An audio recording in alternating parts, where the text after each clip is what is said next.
Tampa Bay Bucks 38, Seattle Seahawks 35. The Bucks move to 4-1. Seahawks, heartbreaker for them, fall to 3-2. This thing started out a little slow. A couple field goals from the Bucks. They get up 13-0, and then it sounds like a shootout, right? 38-35. Well, It was 13-0 until 9 seconds left before the end of the first half. Sam Darnold hits Jackson Smith and Jigba for a 6-yard touchdown. And then they just start trading touchdowns left and right. It was a good old-fashioned class of 2018 quarterback shootout between Baker and Darnold. Some ridiculous numbers put up here, but a Sam Darnold interception, the first interception of the game, interception late by the Bucks, put the Bucks into game-winning field goal range, and they hit it to go to 4-1. 4 wins now for the Bucks, all within the last minute of the game. Yeah. What an insane shootout this became. I mean, this became like that Baker Mahomes college game, Texas Tech, Oklahoma, where he put up like 1 million yards and points, and it was the most ridiculous box score you've ever seen in your life. It became like that. They were just trading haymakers, Baker and Darnold, each making crazy plays, each making, insane production, scoring, phenomenal back and forth. Yeah, it was really outstanding. So the numbers I had at some point, before Darnold's interception, they had combined for just a ridiculous run. They had combined to go 56 for 65. Well, even at the end of it, we got a tweet from Josh Dubow from the AP. The Bucks and the Seahawks had 720 yards passing and 10 incompletions. Oh. That is the most combined yards passing ever in a game with 10 or fewer incompletions. The previous high was 545. So they're almost 200 yards more than the most passing yards with 10 or fewer incompletions. Combined for 6 touchdowns, and then it was the interception, which was a funky pass. Darnold throws it a little low, goes off Logan Hall, right, the defensive tackle's helmet, and then Levante David makes a pretty nice catch on it to pick it off. But Baker finishes 29 of 33 for 379 with no Mike Evans in this game. Now, Seattle was banged up in their secondary, right, but they were still getting some pressure up front. Baker just continues to make plays.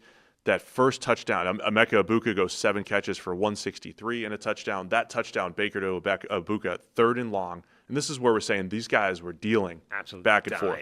Because Baker to Egbuka, just deep post on 3rd and long, the play. Defendable. Yeah, that was an amazing play. Phenomenal throw, great route, great catch, great touchdown. The play before that, Rachaad White saved the drive. Right? Baker Mayfield, under a bit of pressure, throws just a swing pass to the left, and Boye Mafe had read the play and was there basically at the time the ball arrived, right? It was a backwards pass. That ball was live, and Boye Mafe is about to bury the running back the second he touches it. Rachaad White one-hands the ball in, and at the same time, drops to absorb the contact. If he doesn't catch it, if he catches it and the hit knocks the ball loose, if anything other than what happened, that ball's live, it might be a turnover, it might be Seahawks ball.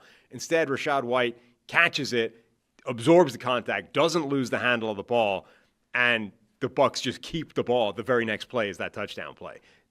Huge. That's one of those plays that it's a negative play in the box score, right? Nobody is going to look at that unless you're paying attention at the time and say anything about it. Rachaad White arguably saves that drive with that play, and the very next play is a touchdown.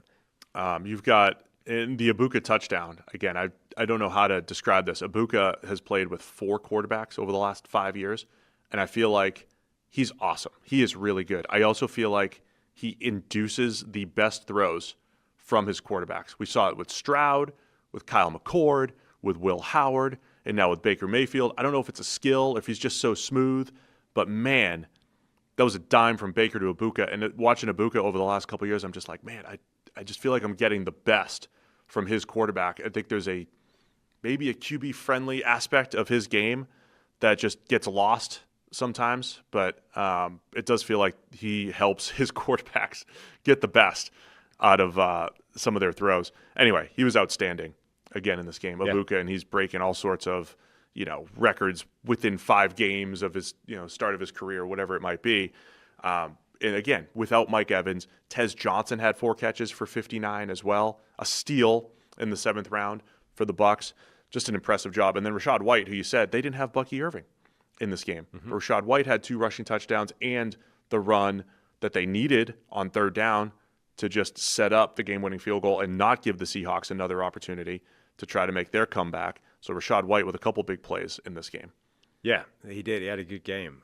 We also have to mention, at the very minimum, this is one of the most glorious uniform matchups in It's outstanding. NFL history. Hey guys, real quick, only 40% of our viewers are actually subscribed, so let's change that. Hit that subscribe button, and now let's get back to the action. Glorious. Both of them throwbacks. I love those Seahawks throwbacks. The Bucs in their white creamsicle. There's a name for that. I can't remember what it is. They're 2-14 or something in the white creamsicles all time, and both wins have come this year.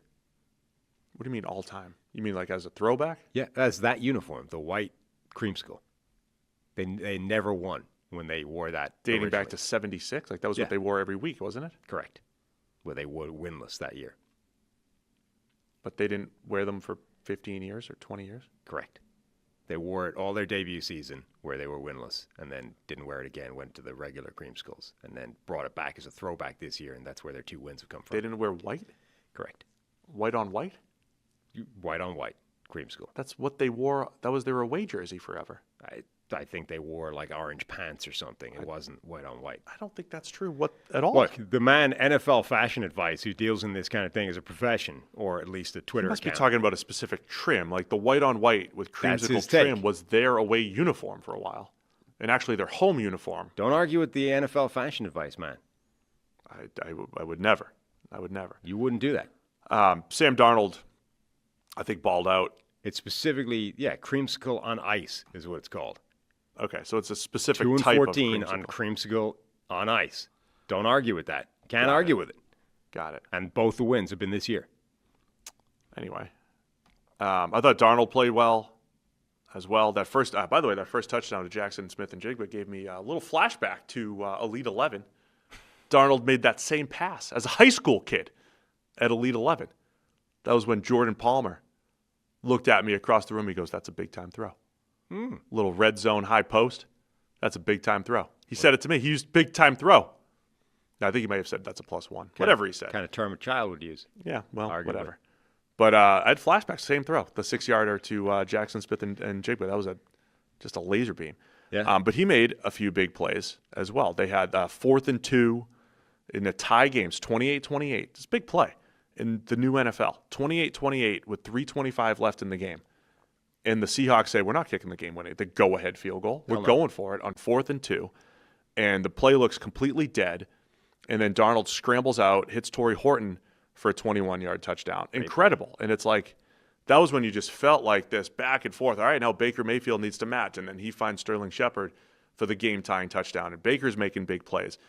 And it was fun to watch, not just because, they were together in Carolina and everything, but Which is insane. they were the 2 quarterbacks first off the board in the 2018 NFL draft. It was Right. Baker number 1, Saquon went number 2, and then Darnold goes number 3.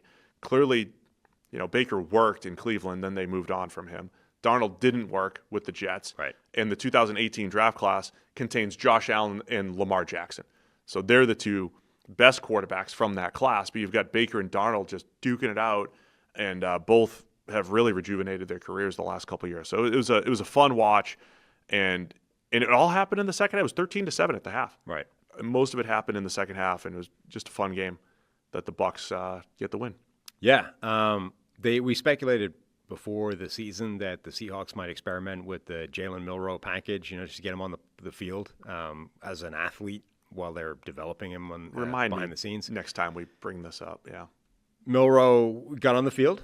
They ran like an option play with him, and he left-handed just a bad pitch at the running back turnover instant. It's not great as what you want to get from the athlete package. Just an instant turnover with a bad left-handed option pitch. Particularly when you got quarterbacks out here, they're going to be dealing the rest of the game. Every year I'll be like, hey, you should have a specific package for the mobile quarterback, and then you bring him in for a play, and it's an immediate turnover. Maybe that's why you don't do that. It also blows my mind that in a world of sort of NFL technique and fundamentals, like the NFL believes it's a it's a higher percentage play to left-hand option mechanic flick it that way using the wrong hand, like your less dominant hand, than it is to right-handed rugby pass the thing in that direction. Like they believe the sounder option is this thing than using your actual hand to just. So what do you think? So we see the service academies do this all the time. They run triple option. They run it to the left. They run it to the right. Are you suggesting you should always pitch? You pitch like this to your right and then no, I mean this way to your left? Like a left-handed rugby pass is very difficult. That takes a lot of time and work to do. It's just it's surprising to me that you're like, well, the rugby ball is fatter, so it's tougher to one hand, right? Yeah, but that's not. I mean, it doesn't really. The point is, it's very easy to throw to your left using your right hand, right? It's not that easy to throw to your right using your left hand, regardless of how you're doing it. It's just strange to me that they're like the best mechanics we can come up with to throw the ball to our left is using this weird option flick thing, which didn't work for Jalen Milroe. I would have thought you just let the guy, he's right-handed, let him throw the ball with his hand. Like what? Just let him get the ball however he wants to get it there. Let him do whatever he wants to get the ball from his right hand to the guy over there. Anyway, those turnovers ended up being huge in the game, even though the Milroe thing was, second quarter? It was much earlier in the game. And then the Darnold interception was the difference. Man, impressive. The Bucs are another team kind of similar to the Niners maybe, where they keep surviving, get to 4-1, and Evans will be back in a couple weeks. Bucky Irving's not done for the year or anything. They just got Tristan Wirfs back last week, and that's been huge. Yeah, if they can get a little bit healthier, surviving and pulling off these late game comebacks and winning and getting to 4-1, I think that bodes well. And go back to preseason when I said, hey, the Bucs can jump into that top echelon of team in the NFC. Well, they're there record-wise, and I definitely think you could see them competing with the best teams in the NFC the way they've been playing, especially when they're healthy. Thanks for watching all the way to the end of the video. Check the Mic is live every Monday, Wednesday, and Thursday, so be sure to hit the subscribe button so you don't miss a thing. And the all-knowing algorithm is convinced you'll also like these videos, and who are we to argue?